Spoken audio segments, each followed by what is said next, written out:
मिलेगा हमें इंसाफ कराने को चाहिए। लेकिन पुलिस मारती है, पकड़ के ले जाती है, लेकिन ऐसा नहीं करती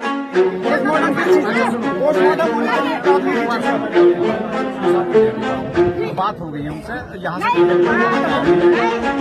पिछले 1-2 दिनों से एक वीडियो सोशल मीडिया पर तेजी से वायरल हो रहा है।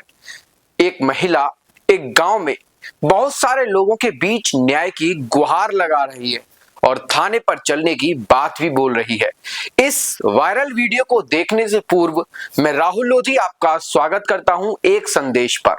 मिलेगा हमें इंसाफ कराने को चाहिए। लेडीज पुलिस मारती है, पकड़ के ले जाती है, लेकिन ऐसा नहीं करती है जैसा इन्होंने किया है। जो लेडीज ने आदमी मार के ड्रामे भर रखा है, उसका क्या हो गया? उसे किसी ने मारा, उसका किसी ने कुछ किया, अब भी प्रेग्नेंट है, अब भी उससे जवाब लिए जा रहे हैं। ऐसा नहीं हो सकता है। हम थाने पर चलो, प्लीज मेरी थोड़ी मजबूरी सुन लो। सब लोग सब चलो, गांव वाले क्यों नहीं सुन रहे? सरदार की क्या मजबूरी है? क्या मजबूरी दरोगा की है? क्या यासों की है? चलो आप थाने चलो, आप थाने चलो। नहीं चलते तो मैं अकेली ले जा रही हूँ। बताओ, आप थाने चलो। क्यों नहीं सुनना है? क्या मैं पागल हो जाऊं? सिर पटक दो आपके सामने, तब मानोगे? इस पूरे प्रकरण को जानने हम भी पहुंचे ग्राउंड पर, तो पता चला यह मामला अलीगढ़ की विधानसभा अतरौली के पास हरनोट भोजपुर ग्राम का था, जहां एक महिला को पुलिस जबरन पकड़ कर ले गई और पिटाई भी की। परिजनों का पुलिस पर आरोप है कि पुलिस ने बेरहमी से पिटाई की, जिसके चलते महिला ने शर्म और गिलानी से आत्महत्या कर ली। देखिए इस पूरे प्रकरण पर परिजनों का क्या कहना है। नमस्कार, आप देख रहे हैं एक संदेश और मैं राहुल लोधी इस समय मौजूद हूं अतरौली विधानसभा में, जहां से संदीप सिंह विधायक हैं और साथ ही राज्य मंत्री भी हैं, बेसिक शिक्षा मंत्री भी हैं। और आज हम जिस गांव में आए हैं वो है हरनोट भोजपुर, जहां पर एक बहुत ही बड़ी घटना और दर्दनाक घटना घटी है। जो घटना घटी है उसकी वीडियो सोशल मीडिया पर जमकर वायरल हो रही है कि किस प्रकार से एक महिला अपने गाँव वालों से न्याय के लिए पुकार कर रही है, पुलिस वालों से पुकार कर रही है, और इसमें कहीं ना कहीं उत्तर प्रदेश पुलिस भी सम्मिलित है। तो हमारे साथ यहाँ के जो मुख्य व्यक्ति हैं वो बैठे हैं और हम जानते हैं आखिरकार क्या घटना थी। और वो घटना इतनी दर्दनाक थी कि आप जब इस पूरी घटना का किस्सा सुनेंगे तो शायद आप भी आश्चर्यचकित रह जाएंगे। तो क्या नाम है सर आपका? जितेंद्र। अच्छा, क्या घटना घटी है आपके गाँव में? और यहाँ लक्ष्मी नाम की महिला थी जो हमारे रिश्ते में चाची लगती है। उसको दादों पुलिस गेहूं काटते वक्त से उठा के ले गई थी घर से, गांव में लेके आई। यहाँ उसकी पिटाई की। फिर गांव में ग्राम प्रधान के यहाँ लेके पहुंची, वहां भी उसकी पिटाई की। वहां से गांव में उधर पेंट है बाजार बताते हैं, वहां भी उसकी पिटाई की है। फिर नगला जीवाराम लेके पहुंची, उसका पियर है, वहां भी उसकी पिटाई की। फिर लहरा लेके पहुंची, वहां भी पिटाई की। अंत में दादों थाना लेके पहुंचे शाम के समय, वहां भी उसकी पिटाई की। शाम के समय जब पता लगा कि कहाँ है तो दादो थाने की पुलिस लेके गई है। पाली जानकारी की तो पाली को इसकी जानकारी नहीं मिली। अच्छा। तो गांव के प्रधान हैं, 2-4 लोग अन्य लोग थे, उनके साथ गए थाना दादो, वहाँ से बातचीत की तो दादों से उसको लेकर के आई। लेकिन उन्होंने महिला को इस शर्त पर छोड़ा था कि सुबह उसके पति को लेके आना है और इस महिला को लेके आना है। अच्छा, पुलिस पकड़ के क्यों लेकर गई थी? इस पीछे कोई जानकारी नहीं है, न उन्होंने कोई जानकारी दी थी। अच्छा, तो फिर उसके बाद क्या हुआ? जैसे पुलिस, आपने बताया कि एक शर्त पर छोड़ा, क्या शर्त पर छोड़ा? शर्त ये थी उनकी कि सुबह 10 बजे उसके पति को लेके आना है और इस महिला को लेके आना है। और उसको छोड़ने के लिए उन्होंने ग्राम प्रधान से 1 लाख रुपए की मांग की थी। अच्छा। जब यहाँ लेके आए तो महिला भयभीत थी पुलिस के कारण बहुत, और मैं तो उसमें नहीं देख पाया उनको। शाम के समय जब घर में पहुंचे वो तो महिलाओं ने उनको देखा तो उसके कहीं चोट के भी निशान थे। और खाने के लिए उनको दूध वगैरह दिया, वो बेहोश कंडीशन में थी, कुछ जैसे बदमाश कंडीशन हो जाती है, तो उससे कुछ निगला नहीं गया। कुछ लोगों ने कहा उसको दवा दिलवाओ, परेशानी है तो उसने मना कर दिया दवा के लिए भी। बार बार उसके मन से यही आ रहा था कि मैं मरना चाहती हूँ। रात को उसको सुला लिया, जैसे भी थोड़ा संरक्षण भी रहा। और सुबह जैसे ही सामान्यतः सब लोग सोचताज के लिए जाते हैं, वैसे ही उसने बोला मुझे सोच करने जाना है। तो उसमें तो गांव है, जंगल में जाते हैं ज़्यादातर लोग। तो पड़ोस में ही है, यहीं थोड़ा सा पीछे पेड़ है, वो उसमें साथ नहीं था उसके कोई। अच्छा। तो एक जानवर से के रस्सी बंधी हुई थी, रस्सी को खोल के ले गई और पेड़ पे उसने अपने को फांसी लगा ली। सुबह एक दो लोगों ने देखा, वहाँ कोई खड़ा है, देखा, सूचना मिली, तो पेड़ से उतारा उसको, घर लेके आए। उसके बाद सारी प्रक्रिया पुलिस को सूचना दी, 112 पे मैंने ही कॉल किया था। पुलिस वगैरह आई तो पुलिस से बार बार सब गांव के लोग भी, हम लोग भी सब यही कह रहे थे, भाई जिस भय के कारण उसने आत्महत्या की है तो लोगों के खिलाफ में कार्रवाई होनी चाहिए। अब कार्रवाई के नाम पर सब आश्वासन देते रहे। थाना अपना पाली की पूरी पुलिस थी, अन्य थानों की पुलिस थी, सीओ छर्रावी थे, उन सब लोगों से बातचीत हो रही, अंत में एसपी आरए भी आ गए। अच्छा। तो आश्वासन सबका रहा कि जब आप डेड बॉडी पोस्टमार्टम कराइए और आप लेकर के जब आएंगे तो थाना से घर तब लाना जब आपकी एफआईआर दर्ज हो जाए। ये शर्त थी और इसी शर्त पर हम उसको पोस्टमार्टम कराने ले गए। तो जब वहाँ से लौट के आए तो मैं खुद था पोस्टमार्टम के साथ में। तो गाड़ी जब हमने वहाँ पाली थाने पर रोकी तो मैं अंदर गया उनसे बात करने के लिए, और बाहर तो बात करने के लिए तैयार नहीं थे। एसपी आरए से मुझे बात कराने के लिए बैठाया तो उनका कोई संतोषजनक ऐसा कोई जवाब नहीं था जिससे हमें संतुष्टि मिलती। हमारी बार बार मांगती कि एफआईआर दर्ज की जाए हमारी, और वो उनकी पूरी भाषा कंप्रोमाइज की थी, किसी भी प्रकार से केस को कंप्रोमाइज करिए। महिला के पति को उन्होंने अन्य लोगों को भेज के थाने बुलवा लिया, उस पर कंप्रोमाइज का प्रेशर था। थाना दादों का केस हो गया है, उस पर उस केस में उसको फंसाने का प्रेशर था। वो इतना भयभीत था कि मैंने जब बात की उससे, वही बात क्या है, तो वो बताने के लिए तैयार नहीं था। अच्छा। अब जिस व्यक्ति की जवान महिला घर में खत्म हुई हो, वो प्रताड़ना है, अब उसको सहन करे या फिर आपके कंफ्यूजन के कहिए, या वही पढ़े लिखे को अनपढ़ को बहुत अंतर होता है। अब वो कैसे उसका जवाब कहाँ देगा, कैसे देगा। तो मैंने भी उनसे बात की तो उनका कुछ संतोषजनक जवाब मुझे भी नहीं मिला, और मुझे भी लगभग 1.5 घंटा बैठा के रखा था थाने में। डेड बॉडी को उन्होंने भिजवा दिया, मुझे नहीं भेजा था वहाँ से। शायद उनको ये लग रहा था कि ये जाएगा तो हो सकता है डेड बॉडी को न जलाने दें, अन्य कोई आगे कदम बढ़ाएं। हमको बैठा के रखा। उनका एक छोटा वाला बेटा लोकेश मेरे साथ में था और एक उनका देवर मेरे साथ में था। परिवार का हमारा एक बालक और था, वो भी मेरे साथ में था। जब सब लोग यहाँ आ गए, इन्होंने उसको बेटे को तलाशा दाह संस्कार के समय को वो कहाँ है, और उन्होंने कहा वो तो माँ साहब के साथ है, कि वो कहाँ है, कि वो थाने में है। जब इन सब लोगों ने ठीक से इंक्वायरी की कि सब लोग कहाँ हैं, वो भी हैं, उनका देवर भी था एक मेरे साथ में। तो थाने की जब जानकारी मिली तो उन्होंने दाह संस्कार से मना कर दिया कि जब तक वो नहीं आएंगे तब नहीं करेंगे। एसओ यहाँ साथ में थे, एसओ ने फिर फोन किया उनको एसपी आरए के पास। अच्छा। और वहाँ से जब उनको जानकारी मिली कि ये नहीं जाएंगे तब तक उनको दाह संस्कार नहीं करेंगे वो लोग, तब पर हमको वहाँ से गाड़ी से भिजवाया। अच्छा, क्या कारण रहा होगा आपका वहां पर रोकने का? रोकने का ये कारण था कि अगर ये चले जाते हैं अभी साथ में, हो सकता है ये लोग दाह संस्कार न होने दें। भाई हमें तो जब तक संतोषजनक जवाब नहीं मिलेगा तब तक तो हमारा प्रश्न खड़ा होगा।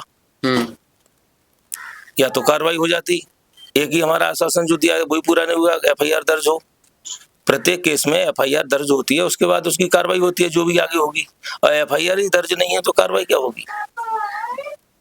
तो अभी तक पुलिस का क्या रवैया है इस केस को? अभी तक कोई कार्रवाई नहीं है, संतोषजनक जवाब कुछ नहीं है। शायद मुझे लगता है एफआईआर भी दर्ज नहीं है, कोई जानकारी नहीं मिली एफआईआर की। तो आप क्या चाहते हैं? हमें उचित न्याय मिलना चाहिए। जो हमने एफआईआर दर्ज करने की अपनी एप्लीकेशन दी है और जो भी दंडात्मक कार्रवाई है दादो थाने के खिलाफ में, पुलिस के खिलाफ में, जो लोग वहाँ हैं मौजूद, महिला की जो उन्होंने पिटाई की है बिना किसी वजह के, उसको उठा के ले गए, बिना किसी इन्फॉर्मेशन के ले गए, जो लोग संलिप्त हैं उनको दंड मिलना चाहिए, हमको न्याय मिलना चाहिए। मेरा नाम है लखन यादव। अच्छा लखन जी, क्या घटना हुई थी आपके गांव में? मेरी चाची हैं, थी आप, जो कि गुजर गई हैं। मेरी चाची को यहाँ पुलिस ले जाती है। ये 29 मार्च की घटना है। दोपहर करीब 3 बजे पुलिस आती है, बिना कोई कारण बताए, बिना किसी को कोई सूचना दिए। दादो थाने की पुलिस थी और हमारा जो थाना लगता है वो पाली मुकीमपुर है, और पाली थाने को बिना सूचना दिए दादो थाने के एसओ आते हैं और उनके साथ 12 पुलिसकर्मी, जिनमें 3 महिला पुलिसकर्मी शामिल थी, अचानक खेत पर पहुंचते हैं जहाँ मेरी चाची और उनका बेटा जो कि नाबालिग है, दोनों गेहूं काट रहे थे। गेहूं की कटाई के दौरान आते ही उनके बाल पकड़ के मारपीट करना शुरू कर दी। महिला पुलिसकर्मियों के साथ एक पुलिसकर्मी भी था पुरुष, जिसने उनके साथ मारपीट की, बाल पकड़े उन्हें वहां से खींचा और उनके साथ बहुत ज़्यादा ही बदतमीजी की। और वहां से उन्हें लाने के बाद गांव में लेके आए और गांव में पेट चौराहे पर लाके भी उनके साथ मारपीट की। उनकी साड़ी का पल्लू हटाया, उन्हें बेइज्जत किया गया, उन्हें इतनी जलील किया गया जिससे वो है बहुत बेइज्जती उन्होंने महसूस की। गांव के ज़्यादातर लोग खेतों पर थे, इसलिए लोगों के संज्ञान में नहीं आ पाया और वो शायद उनकी कुछ मदद भी नहीं कर पाए। उसके बाद पुलिस उन्हें जीवानाम नगरा ले गई, वहाँ भी उनके साथ मारपीट की गई। वहाँ पर ले जाने के बाद फिर उनके मायके में भी ले गई, उनके माँ बाप के साथ उनके साथ मारपीट की गई। तो पुलिस ने बिना कारण बताए उनके साथ इतनी मारपीट की है, और जबकि उनका थाना क्षेत्र भी नहीं था। बिना हमारे थाना क्षेत्र को बताए हुए उनका आना और अचानक किसी महिला को मारना, बिना परिवार को सूचना दिए, बिना पति से मिले, ना ही किसी को सूचना दी गई, और ले जाके फिर उन्हें थाने में बिठा लिया गया। वहाँ भी उन्हें टॉर्चर किया गया और इस शर्त पर छोड़ा गया कि सुबह आप आएंगे, सुबह 10 बजे, और 1 लाख रुपए आप लेकर आएंगे। रात को आने के बाद वो इतना उन्होंने जो है, उन्हें इतनी आत्मग्लानि हुई कि वो इस चीज़ को बर्दाश्त नहीं कर पाए और सुबह करीब 5 बजे उन्होंने आत्महत्या कर ली और अपना जीवन समाप्त कर लिया। उसके बाद हम लोगों ने बहुत ज़्यादा संघर्ष किया है, पुलिस के सामने हमने प्रदर्शन किया। हमने उनका शव पुलिस को कब्जे में नहीं दिया, वो पोस्टमार्टम के लिए बोल रहे थे। हमने कहा जब तक FIR दर्ज नहीं होगी, प्राथमिकी दर्ज नहीं होगी, तब तक हम उनके शव को नहीं ले जाने देंगे। मौके पर SPRA भी है। जब उन्हें बहुत ज़्यादा SSP साहब को फ़ोन किया गया, उसके बाद उन्होंने SPRA को भेजा। उन्होंने संज्ञान में लिया, लेकिन कोई भी मुकदमा दर्ज नहीं हुआ, कोई भी प्राथमिकी दर्ज नहीं हुई। कार्रवाई का आश्वासन दे रहे थे, हमने कहा नहीं, कार्रवाई नहीं। कार्रवाई तभी होगी जब FIR होगी। बिना प्राथमिकी के क्या कार्रवाई हो जाएगी? जब तक प्राथमिकी दर्ज नहीं होगी कोई कार्रवाई नहीं होगी।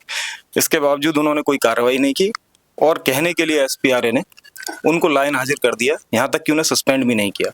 और जो पुलिसकर्मी 12 जो आए थे, जो दोषी थे, उनके खिलाफ तो अभी तक कोई कार्रवाई नहीं हुई। हमारे देश को आज़ाद हुआ आज 78 साल हो गए, लेकिन ऐसे इस देश में गुंडाराज समाप्त होने की बात होती है। हमारे राज्य में, खासकर यूपी राज्य में, जहाँ योगी आदित्यनाथ कहते हैं गुंडाराज खत्म हो गया। गुंडाराज बेशक शायद खत्म हो गया हो, मुझे नहीं पता, लेकिन मुझे लगता है कि अब पुलिस ही गुंडा बनी हुई है, कि पुलिस की गुंडागर्दी से ही हम लोगों की जान जा रही है। जब एक महिला ही देश की सुरक्षित नहीं है, इस राज्य की महिलाएं सुरक्षित नहीं है, तो आप समझिए क्या गुंडागर्दी खत्म हुई है। पुलिस ही गुंडा बनी हुई है और अपने लोगों के खिलाफ कोई कार्रवाई नहीं है। तो हमारा तो यही अनुरोध है, शायद ये मैसेज योगी आदित्यनाथ तक पहुंच जाए और जो गुंडागर्दी समाप्त करने की बात करते हैं, और पुलिस ही गुंडा बनी हुई है और पैसों की रिश्वतखोरी इतनी ज़्यादा बढ़ गई है कि आदमी जो है अब जीवन जीने में बहुत असमर्थ है। तो मेरा तो उनसे यही अनुरोध है कि इसमें जल्द से जल्द कार्रवाई की जाए। हमारे यहाँ विधायक है, विधायक का नाम है, क्या नाम है विधायक का? संदीप। वो भी मौके पर नहीं आए। यहाँ कोई सुनने वाला नहीं है, ना विधायक, क्योंकि ये शायद हमारा क्षेत्र पिछड़ा हुआ है। यहाँ कोई सुनना नहीं चाहता किसी की बात, कोई नेता आना नहीं चाहता, और आते हैं तो बस केवल सांत्वना दे के चले जाते हैं, कार्रवाई की कोई बात नहीं करता। तो मेरा पुलिस प्रशासन से, SSP साहब से अनुरोध है कि इनके खिलाफ मुकदमा दर्ज करके तत्काल कार्रवाई करें। क्या नाम है सर आपका? मैं जिला पंचायत सदस्य विजेंद्र यादव, वार्ड नंबर 1 से मेरे क्षेत्र के अंतर्गत ये ग्राम हरनोट भोजपुर आता है, और ये अत्यंत ही दुखद घटना है। इस तरह की घटना बहुत ही निंदनीय है, लेकिन अब तक प्रशासन इतना होने के बावजूद भी प्रशासन बिल्कुल कतई कुछ भी करने के मूड में नहीं है। ऐसा प्रतीत होता है कि बिल्कुल कुछ भी करने के मूड में नहीं है। हमारी मांग है कि उचित न्याय मिले, जो भी इसमें दोषी है पुलिसकर्मी, उनके खिलाफ सख्त से सख्त कार्रवाई की जाए, वह उचित मुआवजा भी मिले। अच्छा, बड़े बड़े नेता भी इसमें अब आ चुके हैं, इस केस में घर पर आ चुके हैं, तो उनका क्या रहा था, उनका क्या कहना? आश्वासन दे के चले, लेकिन अब तक कुछ हुआ तो है नहीं। कल हमारे क्षेत्र से हमारे नेता माननीय भैया जी राजवीर सिंह राजू भैया जी, पूर्व एटा सांसद, कल आए थे, आश्वासन दे गए कि पुलिसकर्मियों के खिलाफ FIR होगी और आपको न्याय मिलेगा, लेकिन अभी तो कुछ कार्रवाई हुई नहीं है। हमें तो ऐसा प्रतीत होता है कि शायद इसमें कुछ राज और भी चल रहा है। तो अब आप क्या चाहते हैं कि हमारी FIR दर्ज की जाए वह दोषी पुलिस जो भी पुलिसकर्मी हैं उनके खिलाफ सख्त से सख्त कार्रवाई की जाए। अभी तक कोई भी कार्रवाई पुलिस के द्वारा नहीं हुई है, FIR नहीं हुई है अब तक हमारी, जबकि यहाँ पर SPRA साहब खुद माइक से खड़े होकर के ऊंचाई पर खड़े होकर के ऐलान करके गए थे कि आपकी FIR दर्ज होगी और पुलिस कर्मियों के खिलाफ सख्त से सख्त कार्रवाई की जाएगी। कुछ नहीं उनके लिए तो यहाँ से वहाँ भेज दिया है, यहाँ से हटा दिया गया, न कोई निलंबन की कार्रवाई हुई है न और कोई कार्रवाई हुई है, केवल यहाँ से पुलिस लाइन भेज दिया गया है, बाकी और कोई भी कार्रवाई नहीं हुई है, न हमारी FIR है और न उनके खिलाफ कोई कार्रवाई है। तो हम चाहते हैं कि हमें न्याय मिले और दोषियों के खिलाफ सख्त से सख्त कार्रवाई हो। तो आपने देखा होगा कि किस प्रकार से परिजन पुलिस से न्याय की मांग कर रहे हैं। जैसे ही यह केस अतरौली विधानसभा में आग की तरह फैला तो नेतागणों की लाइन पीड़ित के घर पहुंचने लगी और परिवार को उचित न्याय दिलाने का भरोसा देते रहे। इस पूरे प्रकरण को लेकर पुलिस के आला अधिकारियों का क्या कहना है, ये भी देखिए कि किस प्रकार से पुलिस भी न्याय देने की बात तो कर रही है, लेकिन न्याय कब होगा यह कहना जल्दबाजी होगी। आपको पुलिस अलीगढ़ पुलिस करके दिखाई, ठीक है। आपने पहले भी देखा होगा यहाँ पे एक पुलिस वालों से कोतवा थाना कोतवाली क्षेत्र की घटना है, थाना के अंदर ही एक पुलिस वाले से सब इंस्पेक्टर साहब से गोली चल गई थी। तब भी अलीगढ़ पुलिस ने अपने ही पुलिस वालों के खिलाफ मुकदमा भी लिखा था, उन्हें जेल भी भेजा था।